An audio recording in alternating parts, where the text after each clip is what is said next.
ये आ गया आप लोग का जी वो हॉरिजॉन्टल इलिप्स। और यहाँ से मैंने आप लोग को डायग्रामेटिकली पहले काफी सारा पढ़ा दिया, बस यहाँ पर ना जस्ट आप लोग का टेबल कंप्लीट करना चाह रहा हूँ कि कोई चीज हमारी ना रह ना जाए। ठीक है, तो ये आप लोग का ना पहली हेडिंग तो आ गई ग्राफ।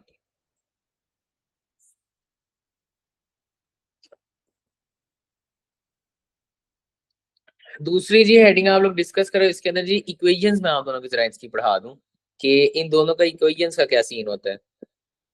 तो आप लोग देखो यहाँ से जो हॉरिजॉन्टल होता है ना, उसकी इक्वेशन होती है जी एक्स का स्क्वायर ओवर ए का स्क्वायर प्लस वाई का स्क्वायर ओवर बी का स्क्वायर इक्वल्स टू 1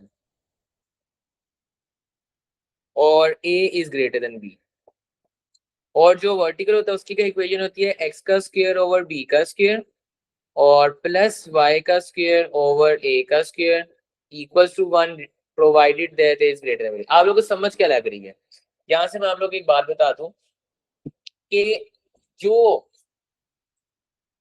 चीज यानी कि देखो आप लोगों ने इस तरह की इक्वेशन एग्जांपल के तौर पर देता है एक्स का स्क्वायर ओवर 13 प्लस वाई का स्क्वायर ओवर 26 इक्वल्स टू 1।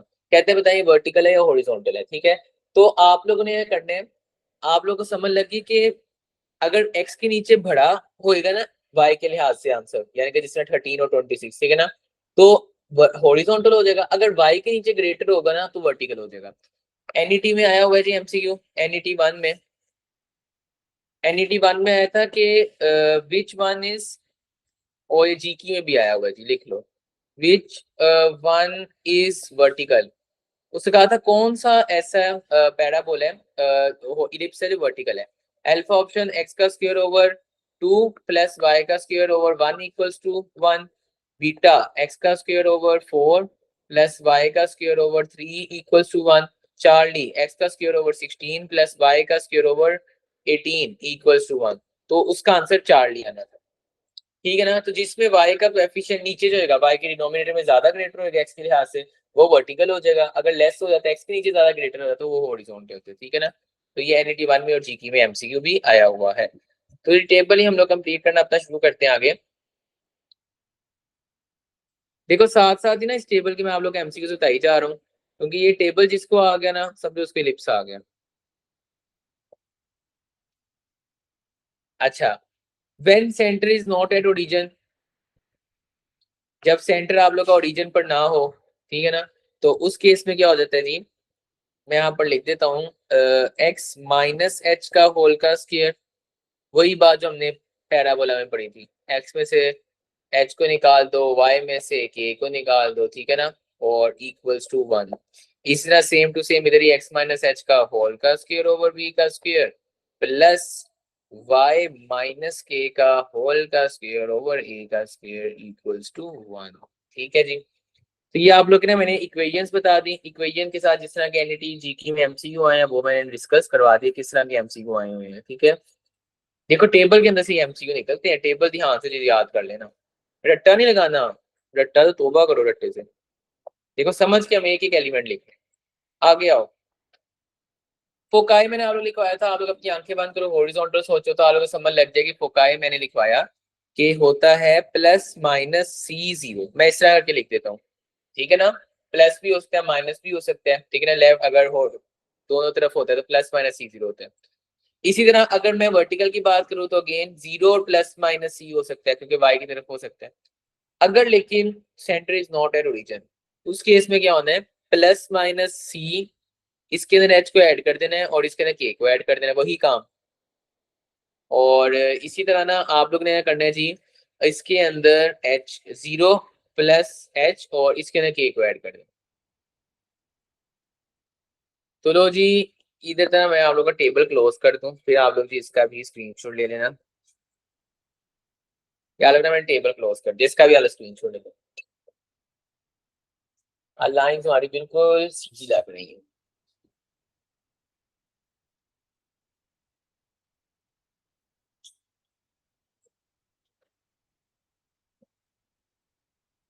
ठीक है जी,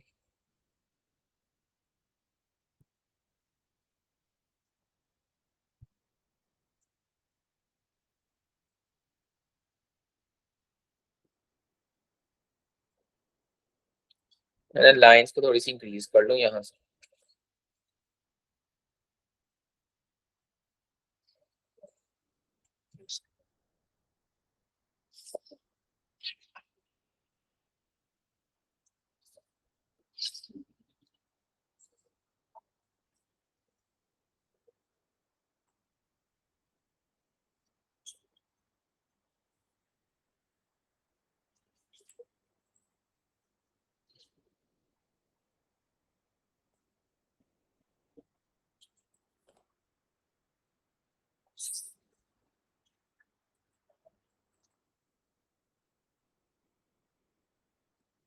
चलो जी, अब हम लोग ने इसके तीसरी बात इसके ना पढ़ते हैं वर्टिसेस की। वर्टिसेस को पढ़ते हैं, ठीक है। अब अगर मैं वर्टिसेस की तरह बात करूँ ना, तो वर्टिस आप लोग देख के ही पहचान लोगे कि वर्टिसेस का क्या सीन होता है। वर्टिसेस का सीन ये होता है कि मैंने आप लोगों को बताया था कि अगर हॉरिजॉन्टल आंखें बंद करो A0 बन जाना आप लोग का, ठीक है। और अगर वर्टिकल की बात करूँ तो इसके ना प्लस माइनस मैंने आप लोगों को डायग्राम से समझा दिया हुआ है। अब ये आप लोग ना समझ लग रही होगी, रट्टा नहीं आप लोग गा रहे हैं, डायग्रामेटिकली चल रहे हो। A+H अगर सेंटर ओरिजिन पर ना हो, 0+K, और इसी तरह यहाँ पर H को इंक्रीज, यहाँ पर K को भी इंक्रीज। ठीक हो गया ना। तो ये आप लोग के पास निकला है जी वर्टिसेस को किस तरह से निकालना है। इसके बाद हम लोग बात करते हैं जी, अगर मैं बात करूं को वर्टिसेस, को वर्टिसेस जिसमें इलिप्स जो होता है वो अपने माइनर एक्सिस को कट कर रहा होता है, ठीक है ना। को वर्टिसेस की बात करो, आंखें बंद करो तो आप लोग समझ लग जाएगी 0+-B बन रहा है, और यहाँ पर देखो तो +-B0 बन रहा है। और when centre is not at origin, तो यहाँ पर H को ऐड कर देना, यहाँ पर K को ऐड कर देना, इसी तरह यहाँ पर H को ऐड कर देना और यहाँ पर K को ऐड कर देना। तो ये आप लोगों के पास ही कोवर्टिसेस बन गए।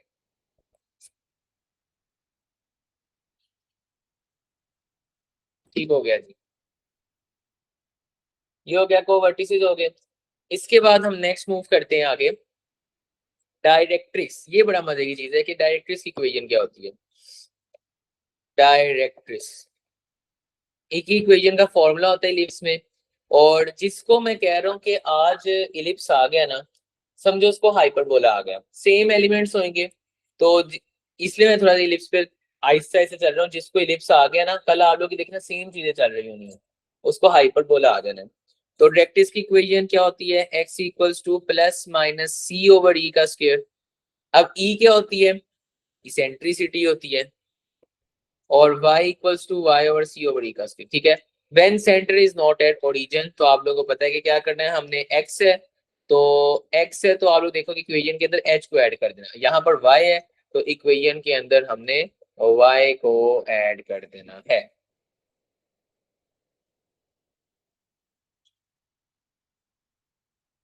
ठीक हो गया जी।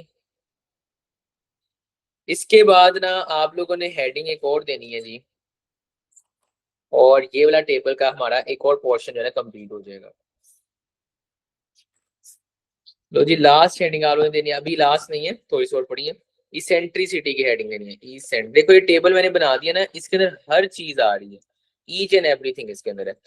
तो इसेंट्रिसिटी की बात करूं तो आप लोग पता होना चाहिए कि जो इलिप्स की इसेंट्रिसिटी होती है ना, वो होती है, उसका वो होती है जी, इसका फॉर्मूला भी होता है, साथ ही मैं फॉर्मूला भी लिख देता हूँ। C/A इसका फॉर्मूला होता है, और वो क्या होता है जी 1, यानी कि इसेंट्रिसिटी <<1 होती है फॉर इलिप्स आ गया, ठीक है ना, 0 से लेके 1 के दरमियान। और इसी तरह ना दोनों केसेस में <<1 आती है, ठीक है। तो यहां से याद रखना कि आप लोगों को पता है ये बात कि सर्कल जो होता है ना, वो इलिप्स का एक स्पेशल केस है। कितनी खूबसूरत बात है, देखो जरा। कहते हैं अगर इलिप्स की इसेंट्रिसिटी 0 हो जाए ना, तो आपके पास क्या सिचुएशन निकलती होती है कि सर्कल बन जाती है। सर्कल की मैंने आप लोगों की इसेंट्रिसिटी बनाई थी, क्या होती है वो आपको मैंने पढ़ाया थी, 0 होती है। तो अगर आपको इसकी इसेंट्रिसिटी 0 आ जाए ना, तो ये स्पेशल केस, यानी कि क्या मतलब है कि सर्कल जो है वो स्पेशल केस ऑफ इलिप्स है। ये पेपर का एमसीक्यू भी है। सर बाय का डायरेक्टिव सेम, हाँ डायरेक्टिव सेम रहेगा, डायरेक्टिव सेम रहेगा। मैं आप लोग को यही बात ना पैराबोला में जाकर भी पढ़ाऊंगा, हाइपरबोला में भी सेम ही आएगा। तो जी इसका भी आप लोग ना स्क्रीनशॉट ले लो जरा प्यारा सा।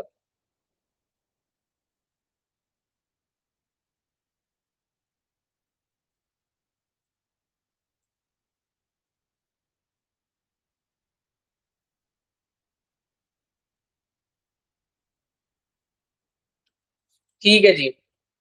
इसके बाद ना मैं आप लोग को नेक्स्ट मूव करवाता हूँ, थोड़ा सा और टेबल इंक्रीज करते हैं अपना, फिर इंशाल्लाह उसके बाद जो है ना आप लोग के, देखो एक टेबल कितना ज्यादा माना जा रहा है, तो कोई मसला नहीं है।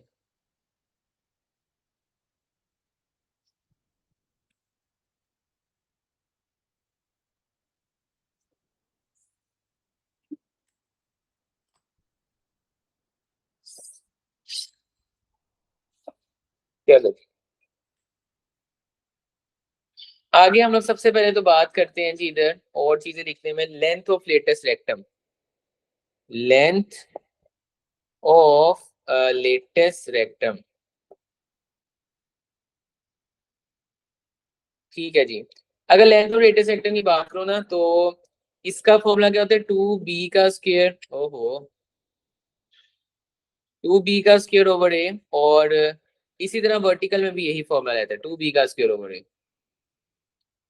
हाइपरबोला में भी एक का यही रहेगा, लेकिन दूसरा ना एक का चेंज हो जाएगा, लेकिन यही रखना आप लोग का, इस केस में दोनों ही सेम रहते हैं। ठीक है जी। इसके बाद हम, अगर मैं आप लोग के साथ एलिमेंट और कोई शेयर करना चाहूँ, तो वो मैं आप लोग के साथ शेयर कर सकता हूँ, मेजर एक्सिस की इक्वेशन आप लोग को लिखवा सकता हूँ। आप लोग सोचो, आंखें बंद करो, मेजर एक्सिस सोचो हॉरिजॉन्टल के लिए, तो आप लोग समझ लग जाए कि वो एक्स एक्सिस पर होता है। और आप लोग पता है एक्स एक्सिस पर फिर क्या जीरो होता है, वाई जीरो होता है। देखो रट्टा नहीं लगा रहे आप लोग, आंखें बंद करके सारा सोच सोच के लिख रहे हो, और अगर वाई है तो के उसमें ऐड कर दो। फिर आंखें बंद, वर्टिकल है, मेजर एक्सिस वाई पर लाई कर रहा है, तो उसमें एक्स जीरो होगा। अगर सेंटर और रीजन पर ना हो, मैंने कलर ना ग्रीन किया हुआ है। अच्छा, टेबल के अंदर जो जो चीजें ग्रीन है ना, वो सारी मैंने उस केस में लिखी हुई है जब सेंटर और रीजन पर ना हो, ठीक है ना। तो ये ग्रीन से मैं वो लिख, तो ये लो जी आप लोग के पास ना ये भी सिचुएशन हो जाएगी सॉल्व, ये मेजर एक्सिस की क्वेश्चन। अब आप लोग कह सकते हो सर आपने माइनर एक्सिस की क्यों नहीं लिखवा रहे, तो माइनर एक्सिस की भी लिख लेते हैं हम लोग। माइनर एक्सिस, तो माइनर एक्सिस की क्या होती है, आप लोग देखो माइनर एक्सिस अगर हॉरिजॉन्टल है तो वाई पर एग्जिस्ट करता है, उधर एक्स जीरो होता है, तो इधर वाई जीरो आ जाएगा। तो अब आप लोग करो जी, अगेन अगर सेंट्रल रीजन पर ना हो, तो ये सिचुएशन वाई प्लस के इक्वल्स टू वी, ठीक है। तो ये आप लोग के पास बन गया तीसरा टेबल बन गया आपके पास, ठीक है ना। माइनर एक्सिस की भी यानी कि मैंने आप लोगों को ना इक्वेशन लिखवा दी। इसका वो ये भी तो कह सकते हैं कि आप लोग हमें लेंथ ऑफ माइनर एक्सिस बता दो, ठीक है ना, लेंथ ऑफ माइनर एक्सिस। इस तरह मैं आगे टेबल बना देता हूँ जी, लेंथ ऑफ मेजर, वो आपको लेंथ ऑफ माइनर एक्सिस कह सकते हैं, ठीक है ना। वो आपको लेंथ ऑफ मेजर एक्सिस भी कह सकता है। तो अगर मैं इसकी बात करता हूँ ना, लेंथ ऑफ बात करता हूँ माइनर की, तो वो होती है आपके पास ही, मैंने आप लोग को बताया था 2b, 2b। और मेजर की मैंने आप लोग को बताया था 2a, दोनों दोनों केसेस में 2a, for vertical for horizontal. तो इसका भी आप लोग स्क्रीनशॉट ले लो।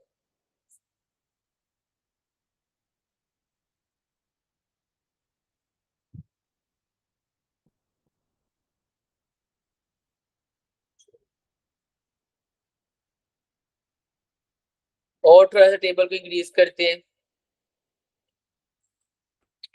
जिसको ये आज का टेबल आ गया, समझो उसको इलिप्स आ गया।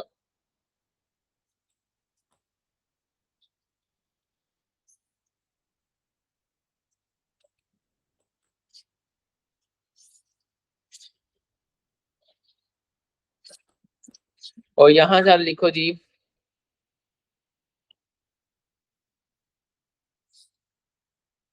पैरामीट्रिक इक्वेशन को हम लोग शुरू करते हैं, पैरामीट्रिक इक्वेशंस।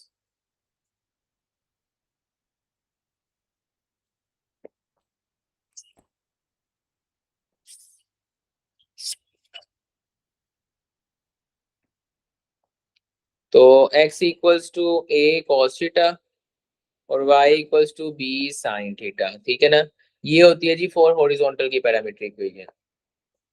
ये मैंने आप लोगों को चैप्टर नंबर किसमें लिखवाई थी भला, 1 में मैंने आप लोग लिखवाई थी, ठीक है ना। और यहाँ पर लिखो अगर सेंटर और रीजन पर ना हो तो a cos थीटा के अंदर आप लोगों ने h ऐड कर देना है, x के अंदर, y के अंदर आप लोगों ने जो है ना वो k ऐड कर देना है, ठीक है। ये आप लोग के पास एक बन गई। इसी तरह ना यहाँ पर बना लो। अब आप लोगों ने इसको याद करने का पता है क्या तरीका, याद रखो कि आप लोगों ने सिंपल इसके कोएफिशिएंट्स को चेंज कर दो, यहाँ पर b ले आओ और यहाँ पर a ले जाओ बस। और यहाँ पर लिखो जी x equals to b cos theta plus h और y equals to b sine theta plus k. Colour variation आ जाएगी, रुको मैं ग्रीन से लिख दूँ आप लोगों को, b cos theta plus h और y equals to a sine theta plus k. तो ये आप लोगों के पास बन जाएगी parametric equation for parabola. Parametric equation होगी। और लास्ट टेबल की हेडिंग हमारी लगेगी वैलिडिटी ऑफ कंडीशंस, क्या लोग हेडिंग है, तो वैलिडिटी ऑफ कंडीशन। एक कंडीशन दोनों वैलिड होती है, सी का स्क्वायर, ये बहुत ज्यादा यूज होने वाली है, इसको याद रखने के लिए आप रेडी रहो। सी का स्क्वायर इक्वल्स टू ए का स्क्वायर माइनस बी का स्क्वायर, सी का स्क्वायर इक्वल्स टू ए का स्क्वायर माइनस बी का स्क्वायर। लो जी ये आप लोगों के पास हो गया जी सारा हार्ड लिप्स कंप्लीट। एक दफा मैं अगेन